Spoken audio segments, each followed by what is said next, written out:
जय हिंद वंदे मातरम प्यारे साथियों और सभी साथियों का स्वागत करता हूं आज क्लास में।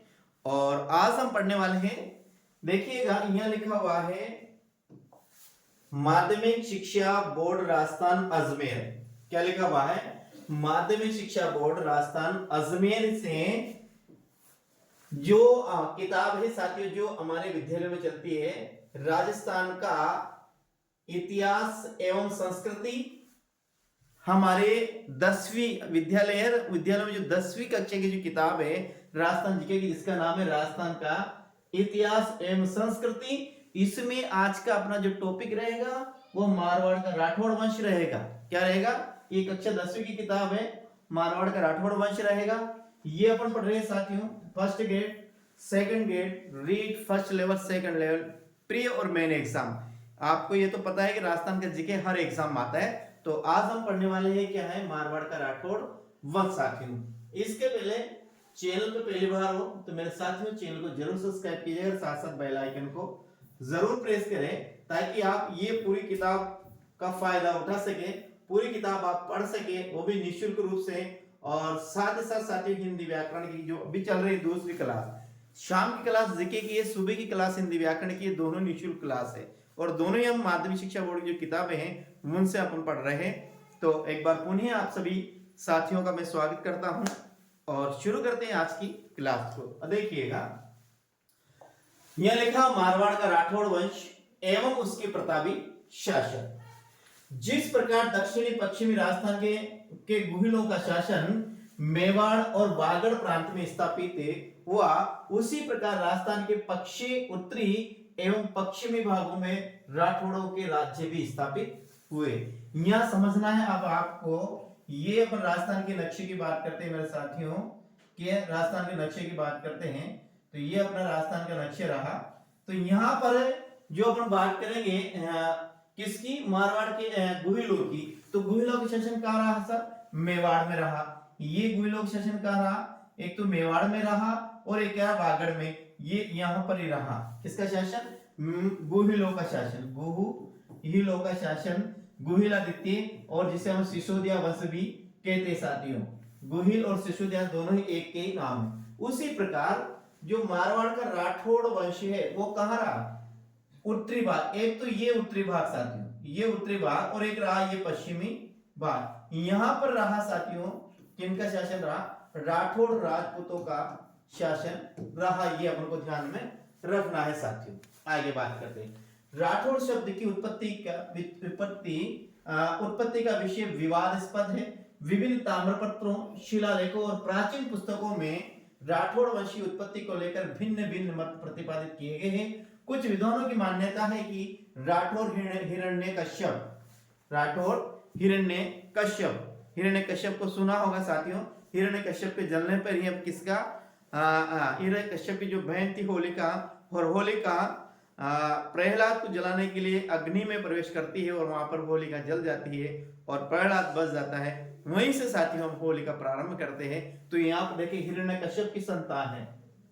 कुछ विद्वान राठौड़ किसकी संतान मानते हैं? हिरण्यकश्यप की संतान मानते हैं।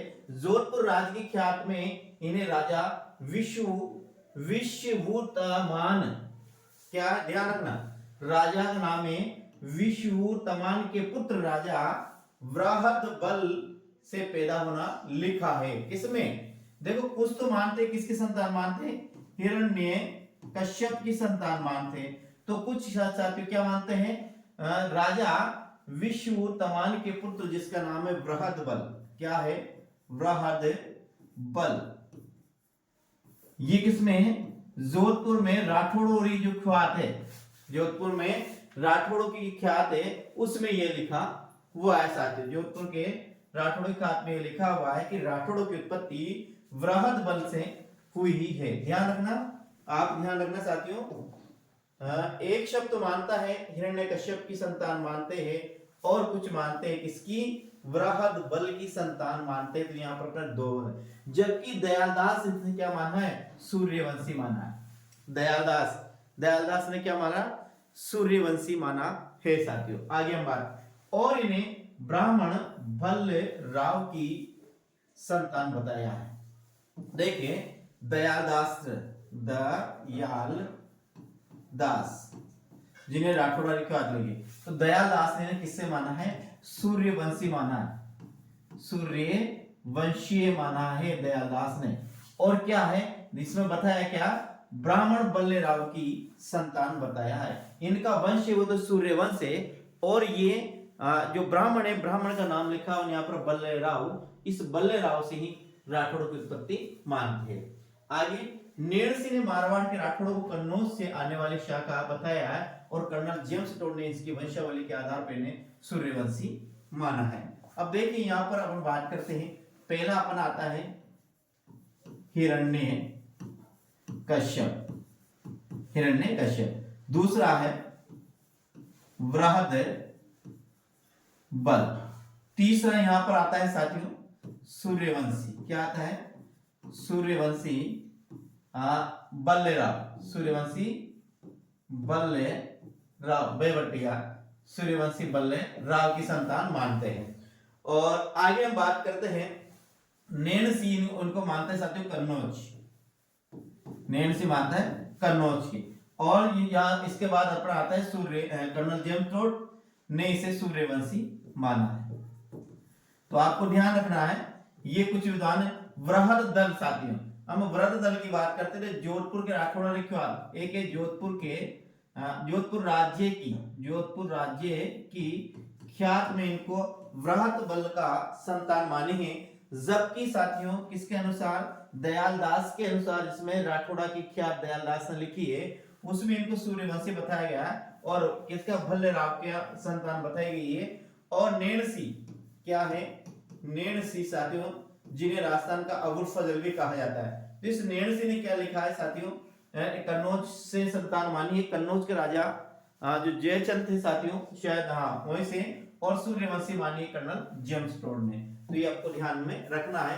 एक रखना है आपको हिरण्य कश्यप ध्यान में रखना है, एक आपको रखना है बृहद बल आपको याद में रखना है, एक आपको रखना है साथियों सूर्यवंशी ब्राह्मण बल्लेराव याद रखना है, और मारवाड़ राठौड़े का आपने कन्नौज याद रखना है, और एक रखना है सूर्यवंशी। ये आपको याद रखना है।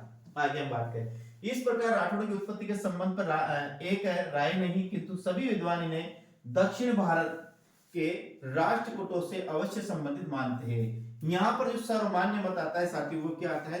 राष्ट्रकूटों से राठौड़ों की उत्पत्ति मानी जाती है साथियों।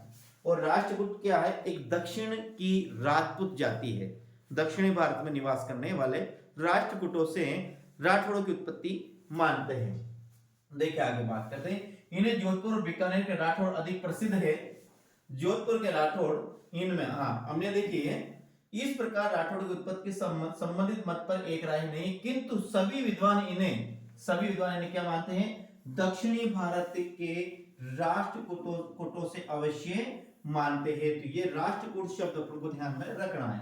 इनमें से जोधपुर और बीकानेर के राठौड़ अधिक प्रसिद्ध है। कहां के? जोधपुर बसाई जोधाने और बीकानेर बसाई बीकानेर, जोधपुर बसाई जोधाने और बीकानेर बसाई बीकानेर साथियों, ये अपने को ध्यान में रखना है। जोधपुर के राठौड़ों का मूल पुरुष या आदि पुरुष है साथियों सिंहा, ध्यान रखना। जोधपुर के राठौड़ों का जो पहला व्यक्ति आता है साथियों इस वंश में, वो है सिंहा, जिसे हम राव सिंहा भी बोल सकते हैं, जिसने कन्नौज के गढ़वाल शासक जयचंद का वंशज माना जाता है। राव सिंहा क्या माना जाता है? कन्नौज के राजा जयचंद, कन्नौज के राजा जयचंद का क्या माना जाता है?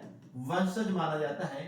ये कन्नौज का राजा वही जयचंद साथियों जिसने मोहम्मद गोरी को भारत पर आक्रमण करने के लिए आमंत्रित किया था, और जिससे मोहम्मद गोरी से किसका? पृथ्वीराज चौहान, जिसे तृतीय को साथियों क्या कहा है? जिसे राय फितौरा भी कहा जाता है, से मोहम्मद गोरी का 1191 और 1192 त्राहिनी के मैदान में पहला युद्ध 1191, दूसरा युद्ध 1192। पहला युद्ध में तो पृथ्वीराज विजय हो जाते हैं, और दूसरे युद्ध में मोहम्मद गोरी परास्त करके अपने साथ गौर प्रदेश को ले जाता है साथियों।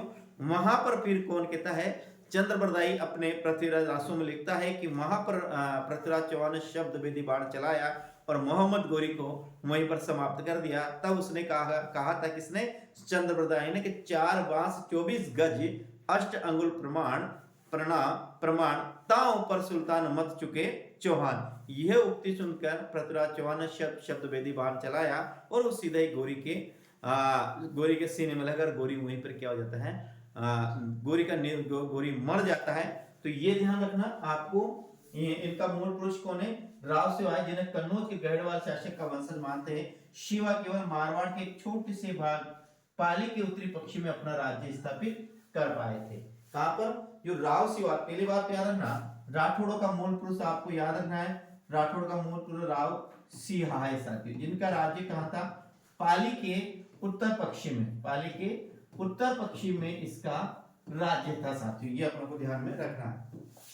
आगे हम बात करते हैं, आगे अपना आता है कर पाया, सिंहा ने मारवाड़ में राठौड़ राज्य की स्थापना तो कर दी मगर उसे व्यवस्थित नहीं कर पाया। इसके बाद इस किताब में आता है साथियों रावचूड़ा, जिनका शासन रहा 1394 से 1423 तक। अपने साहस और कूटनीति से रावचूड़ा ने मंडोर पर अधिकार कर लिया और उसने मंडोर को राठौड़ों की राजधानी बनाया। अब ध्यान रखना, मंडोर को राठौड़ों की राजधानी किसने बनाया, तो रावचूड़ा ने साथियों मंडोर को राठौड़ों की राजधानी बनाया। मंडोर पर अधिकार करने के बाद इसके आसपास के क्षेत्रों में कौन, खाटू, डीडवाड़ा, सांबर, अजमेर, नाडोल आदि पर भी अधिकार कर लिया। पुंगल के भाटियों, पुंगल कहां पर, ये बीकानेर में है, पुंगल के भाटियों द्वारा वह धोखे से 1423 ईस्वी में मारा गया। उसकी पत्नी जिसका नाम है चांद कंवर ने चांद बावड़ी जोधपुर का निर्माण करवाया। याद रखना अपन को राव शिवा में कौन सा याद रखना है, राव शिवा में एक तो आपको मंडोर याद रखना है, क्योंकि मंडोर किसने क्या बनाया था, राजधानी बनाया था, किसने, राव शिवा ने। आगे एक और आपको याद रखना है, तो क्या याद रखना है, इसको जो मारा साथियों किसने मारा, पुंगल यानी बीकानेर के भाटियों ने, पुंगल यानी कि पहले भाटियों ने इनको मारा है और इनकी रानी का नाम है चांद कंवर। ध्यान रखना क्या है, चांद कंवर इनका रानी का नाम है। इस चांद कंवर ने जोधपुर में साथियों चांद बावड़ी का निर्माण करवाया, ये याद रखना। रावचूड़ा में मंडोर याद रखना, रावचूड़ा ने मंडोर पर अधिकार कर मंडोर को राजधानी बनाया। फिर इनका युद्ध कर 1423 ईस्वी में पुंगल के भाटियों से होता है, पुंगल के भाटियों से फिर ये मारे जाते हैं। इनकी पत्नी का नाम आता है साथियों क्या, चांद कंवर आता है। चांद कंवर ने जोधपुर में चांद बावड़ी का निर्माण करवाया, ये भी आपको ध्यान में रखना है। आगे आता है राव रणमल साथियों, जिसका शासन रहा 1427 से 1438 ईस्वी तक। रणमल अपने छोटे भाई कान्हा को मारवाड़ का शासक बनाए जाने से नाराज होकर मेवाड़ चला गया। उसने अपनी बहन हंसाबाई का विवाह राणा लाखा से कर दिया। किसने, राणा लाखा से किया। लाखा का पुत्र साथियों चूड़ा यानी जिसे राजस्थान का भीष्म पितामह कहा, लाखा से कर दिया। ये वह रणमल ने इस क्षेत्र पर किया था कि हंसाबाई का पुत्र लाखा का उत्तराधिकारी होगा।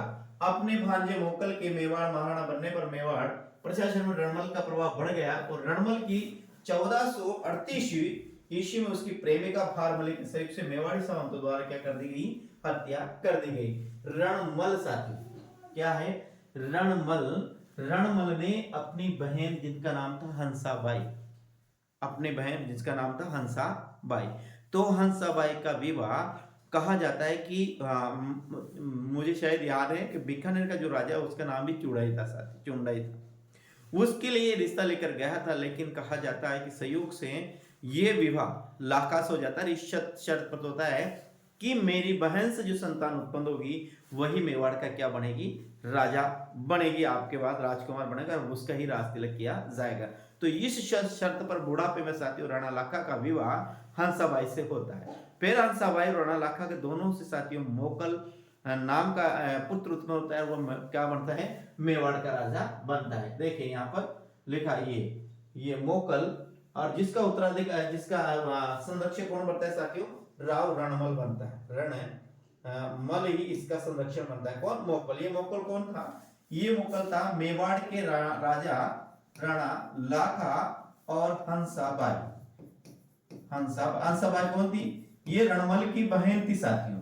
रणमल की। और इसी शर्त पर तो फिर कहा जाता है कि लाखा का एक और पुत्र था साथियों, राव चूड़ा शायद, उसने भीष्म प्रतिज्ञा कर ली थी कि जिस प्रकार भीष्म ने अपने पिता शांतनु की इच्छा पूर्ति कर, महाभारत में पढ़ा है कि भीष्म पिता का नाम शायद शांतनु था, उसने धीवर की एक कन्या थी जिसका शायद मुझे नाम याद नहीं आ रहा, उससे विवाह करना चाहता था।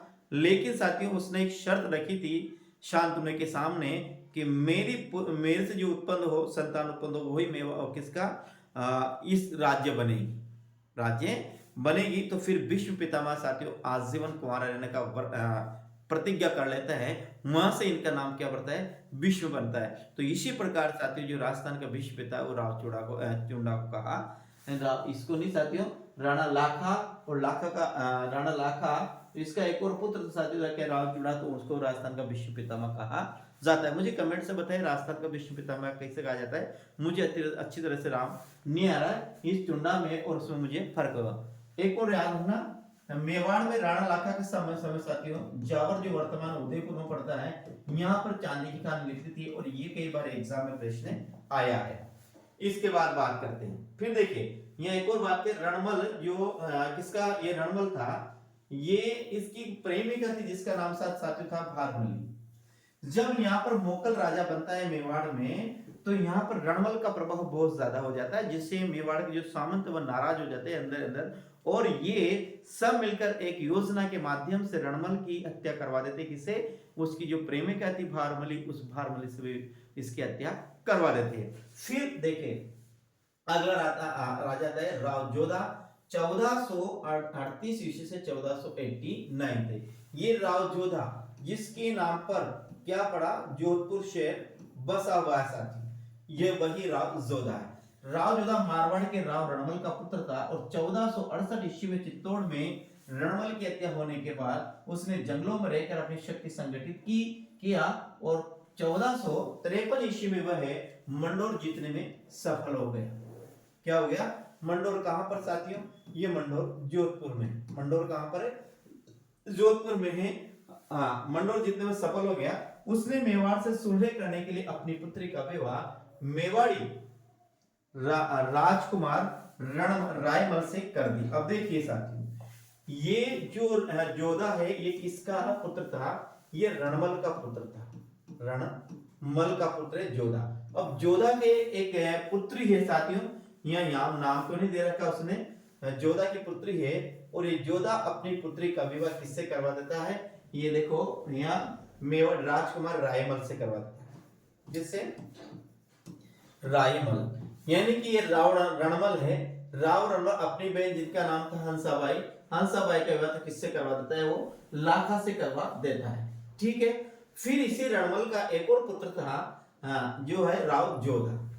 ठीक है, इस राव जोधा की पुत्री है ये इस पुत्री का विवाह मेवाड़ के राजा रायमल से कर देते हैं। उसने 1459 ईस्वी में जोधपुर नगर बसाया। ध्यान रखना कब बसाया है, 1459 ईस्वी में जोधपुर नगर बसाया और उसे अपनी राजधानी बनाया। राव जोधा ने नई राजधानी को सुरक्षित रखने के लिए चिड़िया टूंक पहाड़ी पर एक दुर्ग बनाया जिसे मेहरानगढ़ दुर्ग कहते हैं। यानी जोधपुर का साथी जो मेहरानगढ़ दुर्ग है वो भी किसने बनाया, राव जोधा ने। कहां पर ये, चिड़िया टूंक, जिस पहाड़ी का नाम है उस पहाड़ी का नाम है चिड़िया टूंक पहाड़ी, नाम है ये आपको याद रखना है, यह लिखा हुआ है का ये चिड़िया टूंक पहाड़ी पर एक दुर्ग बनाया जिसका नाम क्या है साथियों, मेहरानगढ़ है। इसे मयूर 10 गढ़ भी कहा जाता है साथियों। किसको, जोधपुर के किले को किसने बनाया, राव जोधा ने बनाया। राव जोधा ने दिल्ली के सुल्तान बहलुल लोदी की एक सेना को परास्त करके प्रतिष्ठा प्राप्त की थी। डॉक्टर गौरी शंकर हीराचंद ओझा ने राव जोधा को जोधपुर का प्रथम प्रतापी शासक मानते हैं। हमने देखिए राव जोधा ने किसकी सेना को पराजित किया, तो आपका बहलोल लोदी की जो सेना थी, इस बहलोल लोदी की सेना को राव जोधा ने परास्त किया था। तो राव जोधा को आपको याद रखना है। पहले तो क्या रखना, जोधपुर शहर के स्थापकर्ता कौन है, राव जोधा। कौन है साथियों, जोधपुर शहर के स्थापकर्ता राव जोधा है। मेहरानगढ़ जो दुर्ग बनाया राव जोधा ने बनाया।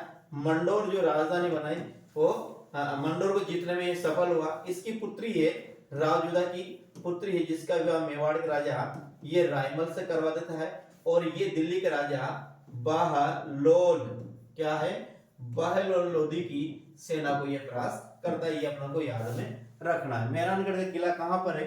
तो मेहरानगढ़ किला कहां है? जोधपुर में। किस पहाड़ी पर बसा हुआ है? चिड़ियाटूर पहाड़ी पर बसा हुआ है। आगे अपना आता है राव मालदेव, जो जोधपुर के इतिहास में साथियों बहुत प्रसिद्ध राजा है राव मालदेव। तो हम राव मालदेव की बात करते हैं। तो राव मालदेव का जो शासन रहा 1531 से लेकर साथियों 1562 ईस्वी तक इनका शासन रहा। राव मालदेव ने खानवा के युद्ध में राणा सांगा की ओर से भाग लिया था।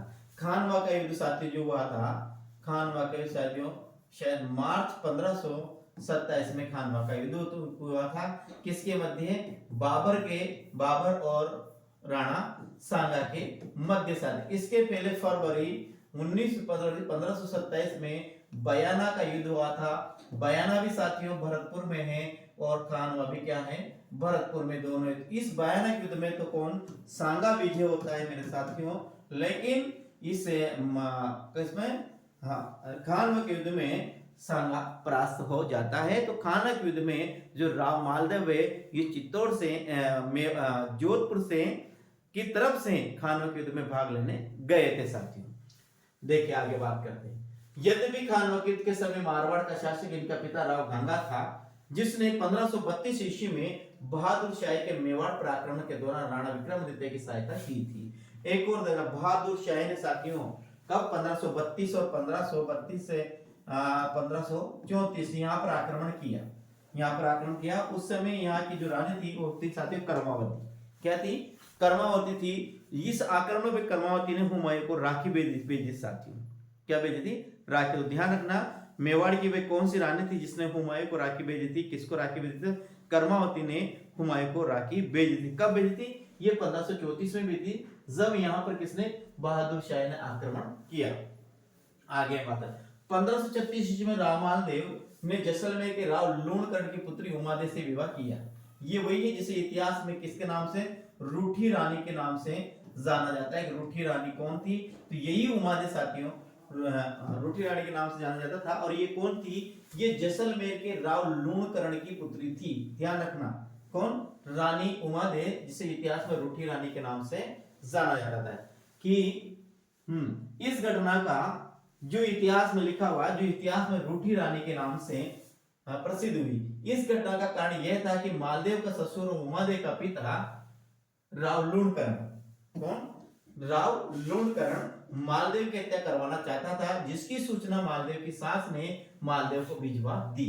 इस घटना के बाद मालदेव वे उमादेव के संबंध बिगड़ गए और रूठ कर अजमेर के तारागढ़ में रही और इतिहास में रूठी रानी के नाम से प्रसिद्ध हुई साथियों। एक घटना तो है और एक घटना में साथियों इनका प्रेम प्रसंग भी बताया जाता है। जब उमादेव का विवाह होता है, ये शायद ये इनकी होगी साथियों, रणमल की राव किसकी है?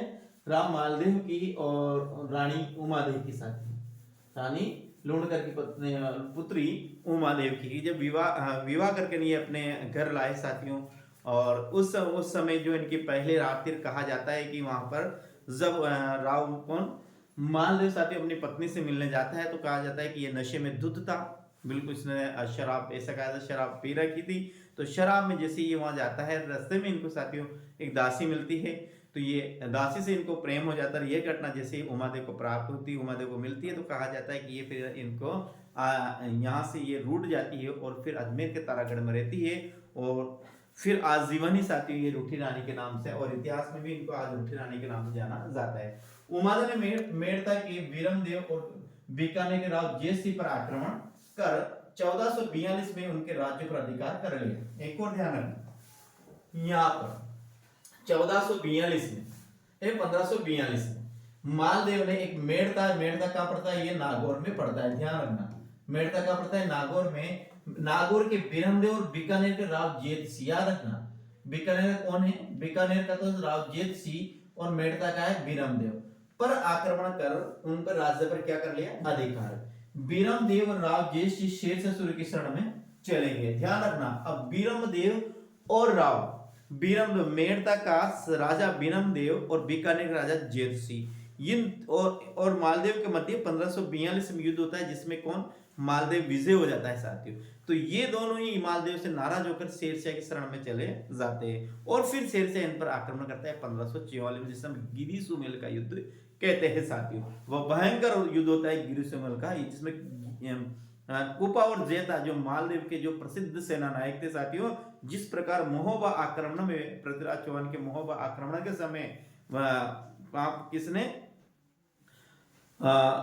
परमारवर्ती देव के आला और उदल जो दो प्रसिद्ध योद्धा थे, उसी प्रकार यहाँ इनके भी दो योद्धा थे साथियों, जेता और कुपा, उन्होंने अपने प्राण न्योछावर कर दिए। और कहा जाता है कि इतने अच्छे तरीके से लड़े साथियों, क्योंकि मालदेव तो वहां से पलायन कर देता है और युद्ध संचालन का समस्त भार दोनों को ऊपर छोड़ देता है। ये दोनों नवयुवक साथियों अपनी जान मान की बिना परवाह किए करवाए किए ऐसा युद्ध करते हैं साथियों को। शेरशाह सूरी हार जाता है। यदि मालदेव भी उनके साथ होता है तो ये बड़ी मुश्किल से शेरशाह सूरी इस गिरी सुमेल के युद्ध में जीतता है।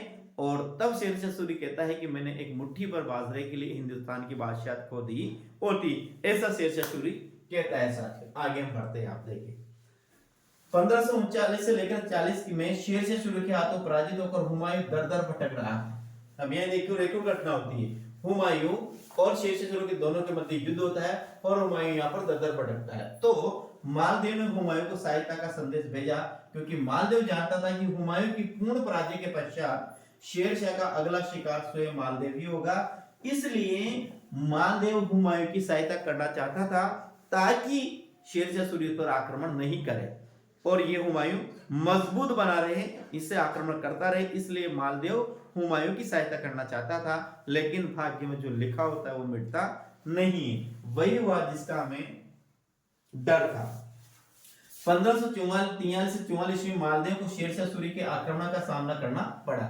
शेरशाह की धूर्तता ने मालदेव और उसके सेनापतियों के बीच अविश्वास उत्पन्न कर दिया, जिससे मालदेव ने मैदान छोड़ दिया।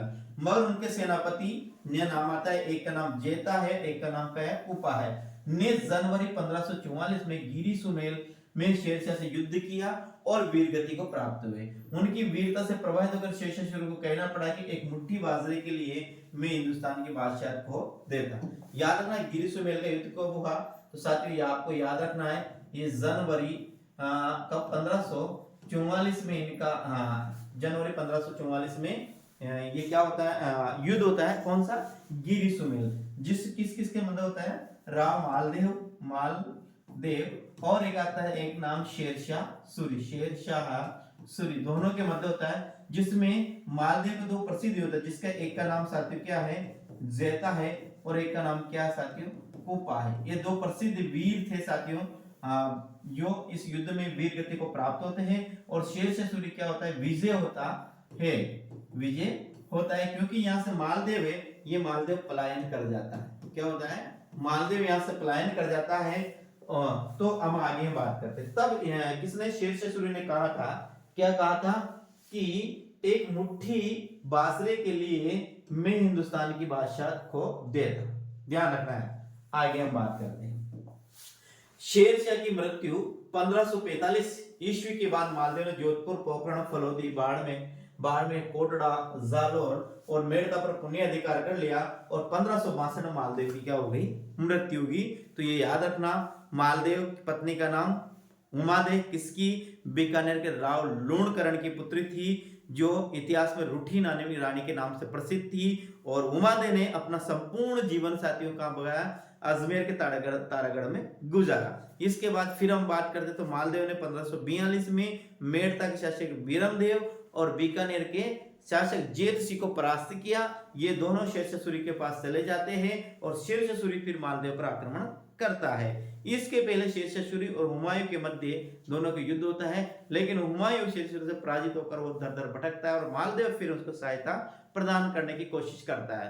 लेकिन हुमायूं से विजय प्राप्त करते शेरशाह सूरी मालदेव पर आक्रमण करते हैं और जनवरी 1544 में दोनों के मध्य गिरी सुमेल का युद्ध होता है, जिसमें मालदेव के दो प्रसिद्ध योद्धा, जिनका नाम याद रखना, एक का नाम जेता है साथियों, एक का नाम है कुपा। ये दोनों इस वीर गति को प्राप्त होते हैं और गिरी सुमेल का जो युद्ध है उसमें विजय हो जाती है शेरशाह सूरी। अब बात करते हैं, अब आता है साथियों रावचंद्र सेन। क्या होता है, जिसे मारवाड़ का प्रताप भी कहा जाता है। किसको? रावचंद्र सेन है। और रावचंद्र सेन को साथियों मारवाड़ का क्या कहा जाता है? मारवाड़ का प्रताप भी कहा जाता है। इन्हें भूला बिसरा राजा भी कहा जाता है। मारवाड़ का प्रताप का इन्हें अग्रगामी भी कहा जाता है, रावचंद्र सेन। ध्यान रखना 1570 में जो नागौर में अकबर ने दरबार लगाया था, जिसे नागौर दरबार का नाम कहते हैं, इसमें रावचंद्र सेन भी गए थे। लेकिन साथियों वहां पर इनके भाई मोटा राजा उदय सिंह को देखकर वहां से ये चले आते हैं और वे अकबर के अधीनता स्वीकार नहीं करते। इस कारण रावचंद्र सेन का पूरा जीवन है में इनको दर दर भटकना पड़ता है साथियों। फिर इन्होंने छापामारी युद्ध प्रणाली अपनाई जो बाद में महाराणा प्रताप ने भी अपनाई थी। ऐसा यानी कि भारत राजस्थान के इतिहास में साथियों दो राजा थे, एक महाराणा प्रताप एक रावचंद्र सेन। दोनों अकबर के समकालीन थे, लेकिन दोनों ने अकबर की अधीनता स्वीकार नहीं की, चाहे जीवन में कितना ही इनको कष्ट उठाना पड़ा। यह बात आपको ध्यान में रखनी है। राम मालदेव ने अपने बड़े पुत्र राम से अप्रसन्न होकर उसे राज्य से निष्कासित कर दिया और दूसरे पुत्र उदय सिंह से भी मालदेव कुछ नहीं रहा था, अतः उससे भी अपना उत्तराधिकारी नहीं बना। अनंत चंद्रसेन मालदेव का क्या बना? उत्तराधिकारी बना। अनंत चंद्रसेन मालदेव का क्या बना? उत्तराधिकारी बना साथियों, ये अपन को ध्यान में रखना है। हाँ, चंद्रसेन मालदेव का उत्तराधिकारी बना। आगे बात करते हैं, जो उसका तीसरा पुत्र था, कौन सा? जो रावचंद्र सेन थे, ये मालदेव के तीसरे पुत्र थे। दो अपने बड़े भाइयों राम और उदय सिंह के विरोध का सामना करना पड़ा और 1564 ईस्वी में राम सहायता लेने अकबर की शरण में चला गया। अकबर ने हुसैन कुली शाह के नेतृत्व में एक सेना भेजकर जोधपुर अधिकार कर लिया था 1564 में। अब देखिए रावचंद्र सेन के दो भाई और थे। एक का नाम था राव, एक का नाम था साथियों क्या? राम, और एक का नाम था उदय सिंह। अब ये उदय सिंह कहां चला जाता है? अकबर की शरण में चला जाता है और फिर अकबर किसे? हुसैन कुली शाह को रावचंद्र सेन पर आक्रमण करने के लिए भेजता है और ये हुसैन कुली शाह जोधपुर पर अधिकार कर लेता है साथियों। अब अगली बात करते हैं, आगे की बात करते हैं। 1570 ईस्वी में अकबर ने नागौर दरबार के दौरान चंद्रसेन भी जोधपुर प्राप्ति की आशा से नागौर पहुंचा, मगर अकबर का उनके भाई राम और उदय सिंह की ओर झुकाव देखकर उसने नागौर छोड़ दिया और संघर्ष का रास्ता चुना। अकबर ने बीकानेर के राय सिंह को जोधपुर का उत्तराधिकारी नियुक्त किया। ये प्रश्न कई बार आता है कि अकबर ने नागौर दरबार के बाद जोधपुर का उत्तराधिकारी किसे नियुक्त किया? तो आपको ये उत्तर देना है, बीकानेर के राजा राय सिंह। बीकानेर के राजा राय सिंह को साथियों अकबर ने कब? 1570 में जो नागौर दरबार लगाया, इसके बाद अकबर ने राय सिंह को जोधपुर का उत्तराधिकारी नियुक्त किया। ये अपन को ध्यान में रखना है साथियों। आगे हम बात करते हैं, यहाँ पर अकबर ने राय सिंह को जोधपुर का उत्तराधिकारी नियुक्त कर चंद्रसेन को मारवाड़ से सहायता मिलने या इस मार्ग से गुजरात में हानि पहुंचाने की संभावना समाप्त कर दी साथियों। आगे हम बात करते हैं। 1565 ईस्वी में जोधपुर को छोड़ने के बाद चंद्रसेन कुछ समय से भाद्रा जून में रहकर मुगलों की फौजों का मुकाबला किया, परंतु जब मुगल सेना ने उसे चारों ओर से घेर लिया तो वहां से हटकर उसने शिवाना बाड़मेर में अपना मोर्चा बनाया। शिवाना का गढ़ और पहाड़ी भाग दुर्गम थे। दुर्गम का मतलब होता है जहां जाना कठिन हो, जहां दुर्गम, गम यानी जाना, दूर यानी कठिन, जहां पर कठिन जाना कठिन हो, कठिनाई से जहां पर पहुंचा जा सके। वहां चंद्रसेन का पता ने लगा तो मुगल अधिकारियों ने उनके समर्थकों को समाप्त करने का प्रयत्न किया। राव सुखराज, अब ध्यान रखना ये शब्द याद रखना, ये आपने नहीं पढ़ा होगा। रावल सुखराज, सुजा तथा देवीदास चंद्रसेन के साथी थे। ध्यान रखना तीन, कौन कौन? एक तो है रावल सुखराज, सुजा और देवीदास। रावल सुखराज, सुजा और देवीदास चंद्रसेन के साथी थे। मुगल सेना इन्हें भी जगह जगह खूब खदेड़ा। मुगल सेना ने इन्हें भी जगह जगह खूब खदेड़ा। इसके बाद चंद्रसेन से विरुद्ध शिवाना में मुगल शक्ति लगा दी, जिससे तंग आकर वे रामपुर के पहाड़ों में चला गया। ये जानकर कि मुगल सेना की छोटी सेना के लिए इतने विस्तृत पहाड़ी प्रदेश को घेरना कठिन था, बादशाह ने सेना में वृद्धि कर दी। फिर भी चंद्रसेन हाथ नहीं आ सका। सिवाना से निकलकर चंद्रसेन पिपलोद और वहां से निकलकर काणोजा के पहाड़ों में चला जाता है और आसपास लूट खसोट आरंभ कर दी। इस नीति से मारवाड़ में लोग अप्रसन्न हो गए। किसे? रावचंद्र सेन के, क्योंकि रावचंद्र सेन ने आसपास के छोटे छोटे गांव थे वहां पर ये लूटना उनको आरंभ किया, जिससे जोधपुर की जो जनता है वो इनसे प्रसन्न होगी।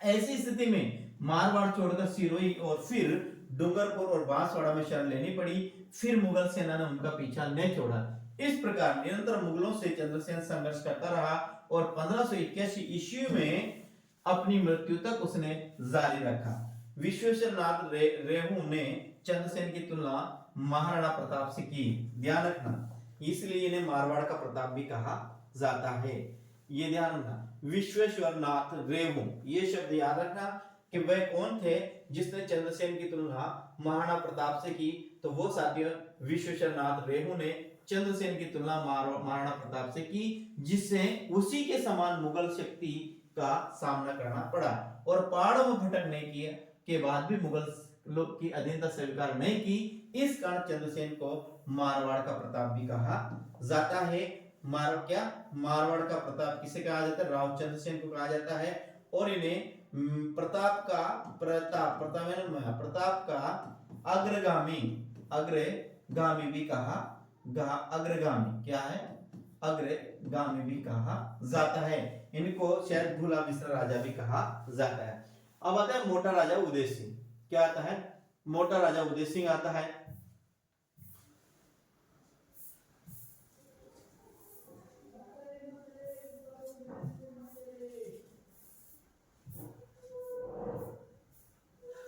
अब इसको पढ़ते हैं। हम आता है अपने पास मोटा राजा उदय सिंह, जिनका शासन रहा 1583 से लेकर 1595, 1583 से लेकर 1595। 1581 से 1583 ईस्वी के मध्य मारवाड़ खालसा सीधे केंद्र के अधीन जो क्षेत्र था उसे खालसा कहा जाता था। जो राजा के नियंत्रण, सीधे राजा के नियंत्रण होता था उसे खालसा कहा जाता। 1583 ईस्वी में अकबर ने उदय सिंह को मुगल अधीनता में जोधपुर का शासन नियुक्त किया। अब ध्यान रखना, मोटा राजा जो उदय सिंह है ये 1583 में जाकर क्या बनता है? जोधपुर का राजा बनता है। कौन? मोटा राजा उदय सिंह 1583 में जोधपुर का राजा बनता है। साथियों आगे, ये चंद्रसेन का भाई था। उदय सिंह ने 1583 अपनी पुत्री जोधाबाई, जिसे इतिहास में जगत गुसाई का विवाह जहांगीर से साथ किया और खुर्रम जहांगीर की इसी पत्नी से उत्पन्न पुत्र था। इस विवाह के अवसर पर उदय सिंह को 1000 का मनसबदार बनाया गया। अब ध्यान रखना, मोटा राजा उदय सिंह के एक पुत्री थी साथियों, जिसका नाम क्या है? यहाँ इस पुस्तक में जोधाबाई बताया गया। क्या बताया गया? जोधाबाई, जिसे जगत गुसाई भी कहा जाता है। साथियों इस जोधाबाई का विवाह किससे करा है? जहांगीर से करवाया है। किससे? जहांगीर से जोधाबाई का विवाह कराया और दोनों जो संतान उत्पन्न हुई साथियों वे कौन हुई? यहाँ लिखा हुआ है उत्पन्न पुत्र था जहांगीर के साथ खुर्रम, यानी शाहजहां। खुर्रम का मतलब है शाहजहां। ये शाहजहां जो था साथियों ये किसका? जहांगीर का पुत्र था। और शाहजहां की जो माता का नाम था वह जोधाबाई था। और जोधाबाई कौन थी? इस किताब के अनुसार पढ़ रहे साथियों, वैसे जोधा अकबर की पत्नी बताई जाती है, लेकिन किताब में लिखा हुआ स्पष्ट लिखा हुआ, एक बार पुनः देखिएगा। 1583 से 1583 के मध्य मारवाड़ खालसा सीधे केंद्र के अधीन था। 1583 ईस्वी में अकबर ने उदय सिंह को मुगल अधीनता से जोधपुर का शासक नियुक्त किया। अब आगे बात है, ये चंद्रसेन का भाई था। कौन? उदय सिंह। उदय सिंह ने 1587 ईस्वी में अपनी पुत्री जोधाबाई, जिसे जगत गोसाई का विवाह जहांगीर से किया और खुर्रम जहांगीर की इसी से उत्पन्न पुत्र था। खुर्रम का मतलब है शाहजहां। खुर्रम का मतलब है शाहजहां। और इस विवाह के अवसर पर उदय सिंह को कितना? 1000 मनसब प्रदान किया गया। साथियों आगे बात, अब आता है महाराजा जसवंत सिंह प्रथम साथियों, जो है 1438 से लेकर 1478 ईस्वी तक। जसवंत सिंह का जन्म 1626 ईस्वी में बुरहानपुर में हुआ था। अपने पिता गज सिंह के स्वर्गवास के समय जसवंत सिंह अपने विवाह हेतु बूंदी में था। गज सिंह की मृत्यु का समाचार प्राप्त होते ही बादशाह शाहजहां के द्वारा उसे आगरा पहुंचने का निमंत्रण भी मिला साथी। हाँ, वहां पहुंचने पर शाही तौर पर उसे टीका दिया गया और खिलात, जड़ाऊ और जमदार आदि वस्तुओं से सम्मानित किया गया साथियों। ये तलवार, इनके नाम साथियों जमदार, टाहू, खड़ा, तलवार, कटार, ऐसे इनको सम्मानित किया गया। इसी अवसर पर उसने राजा का खिताब तथा 4000 जात और सवार का मनसब प्रदान किया गया। क्योंकि उसकी आयु उस समय 11 वर्ष की थी और बादशाह ने आसोप ठाकुर राज सिंह कुंपावत को 1000 जात और 400 सवार का मनसब देकर जोधपुर राज्य का मंत्री नियुक्त किया। तो ध्यान रखना, महाराजा जोधपुर का जो जोधपुर का शाहजहां ने जोधपुर का मंत्री किसे नियुक्त किया? जब जसवंत सिंह की उम्र मात्र कितनी थी? 11 वर्ष थी। तो आपको ध्यान रखना है उस व्यक्ति का नाम आसोप के ठाकुर राज सिंह कुंपावत को मंत्री नियुक्त किया जसवंत सिंह प्रथम के लिए साथी। 1645 ईस्वी में इसने आगरा का प्रबंध सौंपा गया एवं 1648 ईस्वी में कंधार अभियान पर भेजा गया। याद रखना, कंधार अभियान पर कब भेजा गया? 1648 ईस्वी में कंधार अभियान पर भेजा गया। उत्तराधिकारी युद्ध 1557 से 1558 में उसने औरंगजेब के विरुद्ध धर्मल के युद्ध में दारा का साथ दिया, लेकिन कासिम खां के विश्वासघात के कारण दारा की पराजय हुई और जसवंत सिंह को जोधपुर लौटना पड़ा। आप याद रखना, धर्मत का युद्ध, क्या याद रखना? ये धर्मत का युद्ध याद रखना। इस धर्मत के युद्ध किन किन के होता? औरंगजेब और उनके भाई का नाम था दारा, इन दोनों के मध्य युद्ध होता है। किसके? औरंगजेब और दारा के मध्य, जिसमें साथियों विजय कौन होता है? औरंगजेब होता है। पराजित कौन होता है साथियों? दारा। और ये जो जसवंत सिंह प्रथम है किनके साथ देते? ये दारा का साथ देते ही, आपको ध्यान रखना, जसवंत सिंह दारा का साथ देते हैं। औरंगजेब के विरुद्ध साथियों धर्मल के युद्ध में भाग लेते हैं, लेकिन जो भाग्य होता वही होता है। यहाँ पर दारा मारा जाता है साथियों, किसके कारण? एक कासिम खां था, इसने दारा के साथ विश्वासघात किया था साथियों, याद रखना। आगे हम बात करते हैं, अगला जो अपना राजा आता है, आगे और भी अभी जसवंत सिंह के बारे में। जसवंत सिंह के जोधपुर पहुंचने पर उसकी रानी उदयपुरी रानी, ध्यान रखना, बहुत अच्छी घटना है साथियों। इस किताब में वही बताया गया है जो अपने एग्जाम में क्वेश्चन आते हैं। तो जसवंत सिंह की रानी यानी जसवंत सिंह ने धर्मत के युद्ध में भाग लिया। किसके विरुद्ध? औरंगजेब के विरुद्ध। क्योंकि धर्मत का युद्ध हुआ था औरंगजेब और दारा के मध्य हुआ था। तो दारा जसवंत सिंह भी एक साथियों स्वाभिमानी राजा थे। वो औरंगजेब के औरंगजेब के अधीन में राज नहीं करना चाहते थे। इस कारण से दारा का साथ दिया, लेकिन भाग्य के कारण और परिस्थितियां ऐसी थी कि उनका जो दारा का जो एक नाम आता है कासिम शाह, उसने दारा को धोखा दिया, विश्वासघात किया। इस वजह से वहां पर दारा इस युद्ध में पराजित होता है। और फिर यदि वहां से और जो जसवंत सिंह प्रथम में अपने किले में प्रवेश करते तो उनकी एक रानी का नाम है साथियों, उस रानी का याद रखना, उसका नाम है उदयपुरी रानी ने किलों के द्वार खोलने से क्या कर दिया? इनकार कर दिया और कहला भेजा कि राजपूत या तो युद्ध में विजय होते हैं या वहां पर मर मिटते हैं, ऐसा कहा। क्या कहा रानी ने? या तो राजपूत जब युद्ध में जाते हैं या तो वीर गति को प्राप्त होते हैं या फिर विजय होकर यहाँ पर आते हैं, हारे हुए पुनः दरवाजे के अंदर प्रवेश नहीं करते। तो ऐसा कहा जाता है कि उदयपुरी रानी ने उनके लिए दरवाजा नहीं खोला। आगे हम बात करते हैं। यह कहकर वह सती होने की तैयारी करने लगी। कौन? ये उदयपुरी रानी सती होने की तैयारी करने लगी। अंत में रानी की मां के समझाने में जसवंत सिंह के द्वारा पराजय का बदला लेने का वचन देने पर दुर्ग के द्वार खोले गए और इस कथा की सत्यता पर संदेह किया जाता है, किंतु इस कथा को श्यामल दास ने मान्यता दी है और जनवरी 1659 को खाजुआ के मैदान में औरंगजेब और जसवंत सिंह के आपसी अविश्वास के कारण वह शाही सेना डेरे को लूटकर जोधपुर रवाना हो गए। बाद में जसवंत सिंह की मध्यस्थता से जय सिंह की मध्यस्थता से जसवंत सिंह और मुगल सम्राट औरंगजेब के बीच मनमुटाव कम हो गया। फलत इनका मनसब उन्हें बहलाकर 1659 में उसे गुजरात का सूबेदार बनाया। 1662 ईस्वी में जसवंत सिंह को मराठों के विरुद्ध शाइस्ता खां की सहायता करने के लिए दक्षिण भेजा गया, परंतु वहां शिवाजी के विरुद्ध कोई खास सफलता इन्हें नहीं मिली और 1673 ईस्वी में जसवंत सिंह को काबुल में भेजा गया। बाद में उसे जमरुद में रहने का आदेश दिया गया और वहीं कहां पर 28 नवंबर 1678 में इनकी क्या हो जाती है, मृत्यु हो जाती है। किसकी? जय सिंह की, जसवंत सिंह की। जसवंत सिंह विद्वानों का आश्रयदाता था। उनके समय के विद्वानों में कौन कौन याद रखना? सूरत मिश्र, नरहरिदास, नवीन कवि, बनारसी दास आदि प्रसिद्ध है। याद रखना जसवंत सिंह के समय कौन कौन से विद्वान थे। तो एक तो साथियों याद रखना सूरत मिश्र है, एक नरहरिदास है, एक नवीन कवि है और एक बनारसी दास आदि प्रसिद्ध है। मोहन नैणसी उनका मंत्री था। नैणसी ने नैणसी ख्वात और मारवाड़े परगनारी विवत लिखी है साथियों। नैणसी किसका कवि था?